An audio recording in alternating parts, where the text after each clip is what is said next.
Dear friends, so once again welcome back to my YouTube channel Sudhir defence academy. फिर से सभी प्यारे साथियों को जय हिंद जय भारत। मैं पुनः आपके सामने एक बहुत ही बेहतरीन वीडियो लेकर आया हूं और वो है सर क्या अभी एयरफोर्स में आपको पता होना चाहिए ऑफिसर्स रैंक के लिए एफकेट ने एयरफोर्स जो कॉमन एडमिशन टेस्ट है नोटिफिकेशन आउट हुआ है। तो बहुत सारे बच्चों के कमेंट आ रहे थे कि सर प्लीज एयरफोर्स के जो एफकेट के नोटिफिकेशन के बारे में बताइएगा, क्या मेडिकल स्टैंडर्ड हैं, क्या उसका एलिजिबिलिटी क्राइटेरिया है, एजुकेशनल क्वालिफिकेशन क्या है। तो आज हम मैं सब कुछ आपको बहुत ही सिंपल लैंग्वेज में क्लियर करने वाला हूं। बहुत ही शॉर्ट वीडियो होगा, ज़्यादा नहीं होगा, बट सारी चीज़ें बहुत अच्छे से क्लियर होंगी। सबसे पहले तो एयरफोर्स ने प्यारे साथियों क्या निकाली हैं एफकेट के लिए हम सबसे पहले बात करेंगे। वैकेंसीज आए हैं 317 पोस्ट। ये किस किस के लिए आते हैं आपको पता होगा, फ्लाइंग ब्रांच और ग्राउंड ड्यूटी। ग्राउंड ड्यूटी में एक टेक्निकल होते हैं, नॉन टेक्निकल ऑफिसर्स होते हैं, ठीक है ना। टोटल पोस्ट कितनी है 317 पोस्ट हैं, इस बार 317 पोस्ट हैं प्यारे साथियों। सबसे पहले हम बात करेंगे सर एप्लीकेशन बिगिन कब से शुरू हो रहा है, फॉर्म भरना कब से शुरू होगा। 1 दिसंबर 2021 कब से हो रहा है, 1 दिसंबर 2021 से फॉर्म भरना शुरू होगा। समझने की कोशिश करिए। एप्लीकेशन फीस कितनी है जो हर एक को देनी है, 250 रुपये फीस है। कितनी है, 250 रुपीज पे करने हैं, ठीक है ना। सर लास्ट डेट कब है फॉर्म भरने की, लास्ट डेट है 31 दिसंबर 2021। लास्ट डेट कब है 31 दिसंबर 2021, पूरा 1 मंथ का टाइम है। और फीस सबमिट करने की डेट भी 31 दिसंबर 2021 है। एग्जाम डेट क्या है अभी नहीं आया, लेकिन नोटिफाइड सून, बहुत जल्दी नोटिफिकेशन आ जाएगा प्यारे साथियों। और सर कोर्स स्टार्ट का मतलब क्या है, कोर्स की ट्रेनिंग कब से स्टार्ट होगी, जनवरी 2023 मतलब जनवरी 2023 से स्टार्ट होगी। समझने की कोशिश करिए। एग्जाम डेट क्या होगी अभी कंफर्म नहीं है, लेकिन मैं बता देता हूं कि फरवरी हर बार जो होता है फरवरी के लास्ट 2nd और 3rd वीक में कंफर्म एग्जाम शुरू हो जाएगा, मतलब एग्जाम हो जाएगा। ओके, फरवरी के 2nd और 3rd वीक में एग्जाम हो जाएगा। डेट आ जाएगी आपकी फरवरी के 1st वीक में ही आ जाएगी। तो एग्जाम डेट, और ये बहुत बड़ी खुशखबरी है मेल और फीमेल दोनों के लिए, दोनों ही अप्लाई कर सकते हैं। ये बहुत अच्छी चीज है, ये केवल मेल के लिए नहीं है, फीमेल भी अप्लाई कर सकती हैं। समझ में आया कि नहीं। सबसे पहले मैं बात करूंगा, आपको समझ में आ गया एप्लीकेशन कब से शुरू करने हैं। इसके लिए सर कौन सी वेबसाइट पर जाना है, fcat.cdac.in पर जाना है। fcat.cdac.in पर जाना है, वहाँ एक कैंडिडेट लॉगिन का ऑप्शन होगा। कैंडिडेट लॉगिन पर जाके आपको, और वहाँ पे क्लियरली लिखा हुआ है 01/1/2022 साइकिल। ओके, 2022 फर्स्ट साइकिल में जाके और लॉगिन करके आपको या तो रजिस्टर करना है if you are a new user, otherwise already login करके हम फॉर्म भर पाएंगे, कोई दिक्कत आपको नहीं आएगी। सबसे पहले हम बात करेंगे प्यारे साथियों एलिजिबिलिटी क्राइटेरिया की, क्या होने वाला है इसमें। एलिजिबिलिटी क्राइटेरिया क्या होने वाला है प्यारे साथियों, मेल एंड फीमेल दोनों के लिए ही एप्लीकेबल है। प्लीज ज्यादा मत करिए, मेल एंड फीमेल दोनों के लिए ही एप्लीकेबल है। ओके, किस किस के लिए, मेल और फीमेल दोनों के लिए ही एप्लीकेबल है। सर कौन कौन सी पोस्ट हैं, पोस्ट नहीं होती इसमें, 2 ड्यूटीज या 2 रैंक हैं, एक फ्लाइंग ब्रांच और दूसरी ग्राउंड ड्यूटी। ग्राउंड ड्यूटी में 2 चीजें हैं, technical officers and non technical officers, मतलब technical trades and non technical trades के जो ग्राउंड ड्यूटी के ऑफिसर्स हैं प्यारे बच्चों। जैसे एग्जांपल बोलूं मैं, फ्लाइंग ब्रांच का मतलब है पायलट वगैरह, इससे रिलेटेड, ठीक है ना। सर इसके लिए क्या होना चाहिए आपके लिए, 20 साल से लेके 24 साल तक क्या होना चाहिए एज क्राइटेरिया, 20 साल से लेके 24 साल तक होना चाहिए मोटा मोटा। मतलब लास्ट आप 1 जनवरी 2023 तक इसमें कंसीडर किया जाएगा, जैसे एयरफोर्स के एक्स और वाई ग्रुप में किया जाता है कि 16 साल से 20 साल तक, ठीक है ना।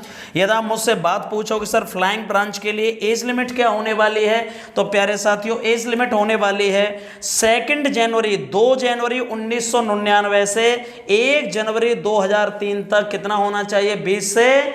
इसके बीच में ही मैं दोबारा से बता रहा हूं डेट ऑफ बर्थ, बार बार आप कमेंट बॉक्स में डेट ऑफ बर्थ मत डालिए।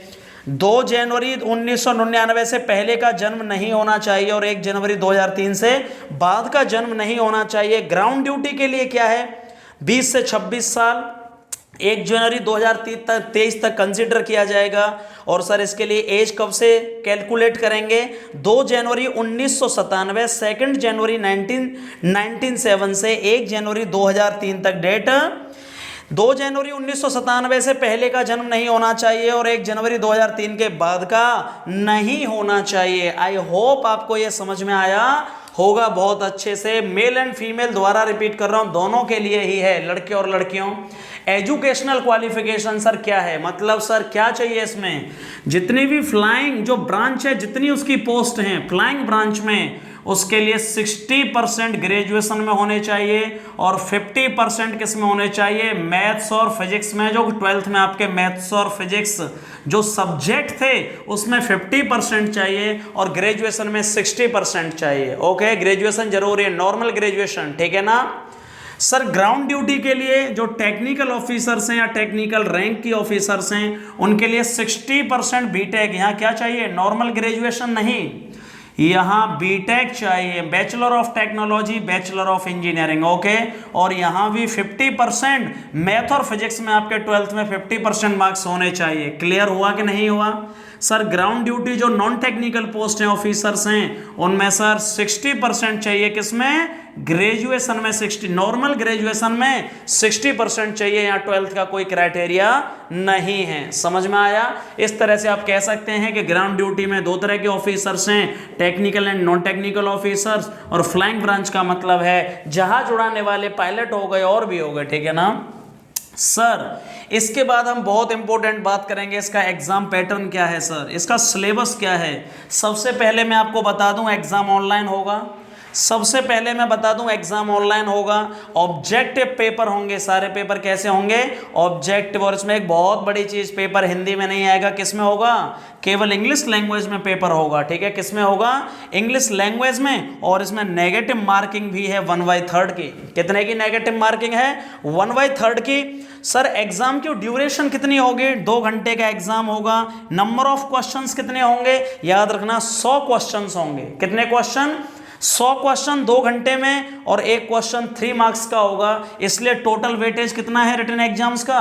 टोटल जो मार्क्स का वेटेज है वो 300 मार्क्स है। क्लियर? कितना? 300 मार्क्स का वेटेज है। क्लियर हुआ?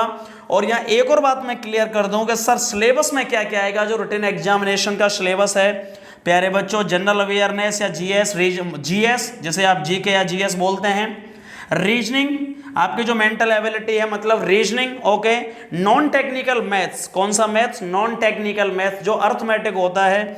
और सर इंग्लिश आएगी, ठीक है ना। इंग्लिश का मतलब grammar plus vocabulary plus comprehension, जो बेसिक इंग्लिश कॉम्पिटिटिव एग्जाम्स में आती है, ठीक है ना सर। सबसे पहले इंग्लिश के क्वेश्चंस कितने होंगे?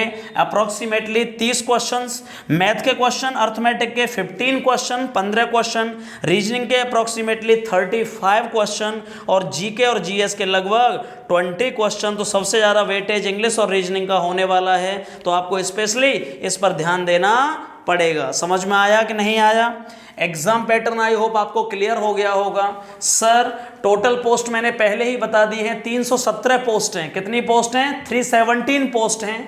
एफकेट की एंट्री यहाँ एक बहुत इंपॉर्टेंट चीज, जिन बच्चों के पास एनसीसी का सी सर्टिफिकेट है उनकी स्पेशल एंट्री है, मतलब उन्हें रिटन एग्जामिनेशन नहीं देना पड़ेगा, वो डायरेक्ट एसएसबी एंट्री होगी। मतलब वो डायरेक्ट एसएसबी के लिए क्या कर पाएंगे? डायरेक्ट एसएसबी का मतलब है जो रिटन के बाद अगला राउंड होना है सर्विस सिलेक्शन बोर्ड का, इंटरव्यू होना है आपका जो 5 दिन चलेगा, ठीक है ना, वो डायरेक्ट एसएसबी देने जा सकते हैं। वो आपके सर्टिफिकेशन के बेसिस पर डिसाइड किया जाएगा। मेडिकल स्टैंडर्ड क्या है सर? मेडिकल रिक्वायरमेंट्स क्या हैं? जो फ्लाइंग ब्रांच है उसमें 162.5 सेंटीमीटर हाइट चाहिए, मेल और फीमेल दोनों के लिए। लड़के और लड़कियों के लिए ऊंचाई कितनी चाहिए? 162.5 सेंटीमीटर जो फ्लाइंग ब्रांच है। ओके, लेकिन जो ग्राउंड ड्यूटी है उसमें लड़कों के लिए चाहिए 157.5 और लड़कियों के लिए चाहिए 152, 152। क्लियर हुआ?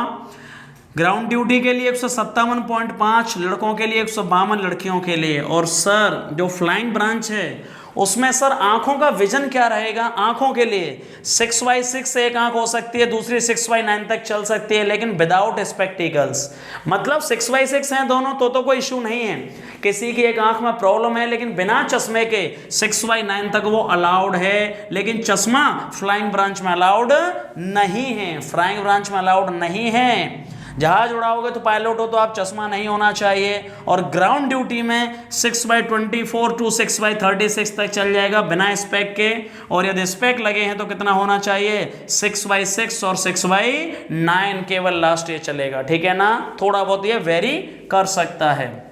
यदि हम बात करें सर कट ऑफ की, तो पिछले साल के कट ऑफ की बात करें तो एफकेट का जो फर्स्ट फेज था, मतलब 2021 का फर्स्ट इनटेक था, एयरफोर्स एक्स और वाई ग्रुप की तरह इसके भी 2 इनटेक होते हैं साल में। तो सर एफकेट जो फर्स्ट इनटेक 2021 था 165 थी उसकी कट ऑफ, 300 नंबर में से पेपर कितने का होता है 300 का। और सर एफकेट का जो सेकंड इनटेक था 2021 का, आपको शायद पता होगा उसका रिजल्ट अभी आया था 1 महीने पहले, उसकी 157 थी, 157 मार्क्स थे 300 में से। तो हम क्लियरली ये बोल सकते हैं कि एक्सपेक्टेड कट ऑफ 155 से 170 के बीच में ही रहेगी, ना इससे कम होगी ना इससे ज़्यादा होगी। ये आपको रिटन एग्जाम से आपको पहचानना होगा कि मार्क्स इतने लाने ही होंगे, 155 मिनिमम, 170 ठीक है ना मैक्सिमम, 155 से 170 एक्सपेक्टेड कट ऑफ, जो कि ये इनटेक फर्स्ट 2022 होगा, जो कि जिसकी जगह आई हैं। एक चीज़ और मैं नहीं बता पाया, जो जीडी की टेक्निकल जो जीडी है ग्राउंड ड्यूटी है, उसमें एक टेस्ट और होता है ईकेटी करके। ईकेटी का मतलब है जो आपकी ब्रांच से रिलेटेड होगा, आपने बीटेक किया हुआ है तो टेक्निकल में 50 क्वेश्चंस आएंगे उसमें, और नहीं 50 मार्क्स का होगा, 50 क्वेश्चन होंगे, 45 मिनट में करने होंगे, और सर एक क्वेश्चन 3 मार्क्स का होगा, नेगेटिव मार्किंग इसमें भी 1/3 होगी, और टोटल 150 क्वेश्चन होंगे। मतलब ये इसी का एक पार्ट है, ठीक है ना, इसी का एक पार्ट है जो ग्राउंड ड्यूटी में टेक्निकल पोस्ट हैं, टेक्निकल उसके बीटेक की ट्रेड का होगा, आपकी जो इंजीनियरिंग की ट्रेड है ये उसके लिए होगा, ठीक है ना। आई होप आपको सारी चीजें समझ में आई होंगी बहुत बेहतर तरीके से। सर इसके एडमिट कार्ड कब रिलीज हो जाएंगे, clearly first week of February में एडमिट कार्ड रिलीज हो जाएंगे, फर्स्ट वीक ऑफ फरवरी में एडमिट कार्ड रिलीज हो जाएंगे। 317 पोस्ट हैं प्यारे साथियों। ऑफिशियल वेबसाइट fket.cdac.in है। सर एप्लीकेशन स्टार्ट होंगे 1 दिसंबर 2021, सर खत्म कब होंगे 30 दिसंबर 2021। एग्जाम की डेट अप्रोक्सीमेटली मैंने आपको बता ही दिया, admit card first week of February में आ जाएंगे, और हमारे पास पूरे आपके पास 3 महीने हैं प्रिपरेशन करने के लिए, आप चाहें तो फोड़ सकते हैं। इसके बाद एसएसबी होगा, एसएसबी आई होप आप जानते होंगे, नहीं पता होगा तो मैं पूरा बताऊंगा। सर जून और जुलाई कब होगा, जून और जुलाई में पक्का हो जाएगा। तो प्यारे साथियों फॉर्म फिलअप करिएगा। वो बच्चे जो ये सोच रहे हैं कि सर नहीं हम नहीं, अरे भाई ऐसा कुछ नहीं है, नॉर्मल पेपर है, 2 घंटे में 100 क्वेश्चंस आएंगे, लगभग अप्रोक्सीमेटली 25 मतलब 30 क्वेश्चन मैंने जो बता दिया है, नॉर्मल पेपर है। उसके बाद आप डायरेक्ट एसएसबी के लिए क्या होंगे, रेफर किए जाएंगे, और एसएसबी के लिए आपको 3 से 4 महीने का टाइम मिल जाएगा, वहां आप तैयारी कर पाओगे। तो प्लीज फॉर्म को जरूर फिलअप करिएगा। जो भी एलिजिबल हैं, मैंने एलिजिबिलिटी बताई है आपको, और बाकी प्रिपरेशन पूरे लेवल से करिए, पेपर अच्छे लेवल का ही आएगा। बाकी चारों सब्जेक्ट ही आपको पढ़ने हैं। फर्स्ट वीक ऑफ फरवरी में एडमिट कार्ड्स आ जाएंगे, पूरे आपके पास 3 महीने हैं, आप अच्छे तरीके से फोड़ सकते हो। तो बहुत बच्चों ने ये बोला था कि सर जो एफकेट की जगह आए हैं उन्हें फिलअप करना चाहिए कि नहीं। यदि आप एलिजिबल हैं एजुकेशनल क्वालिफिकेशन और एलिजिबिलिटी क्राइटेरिया के अंतर्गत तो प्लीज, और हाँ एज रिलैक्सेशन बहुत दिया गया, ये बहुत बड़ी बात है, यहां पर एज रिलैक्सेशन बहुत है। 1 जनवरी 2023 तक माना गया है, 2 जनवरी 1999 से पूरा आप देख सकते हैं जो मैंने बताया है, ठीक है ना।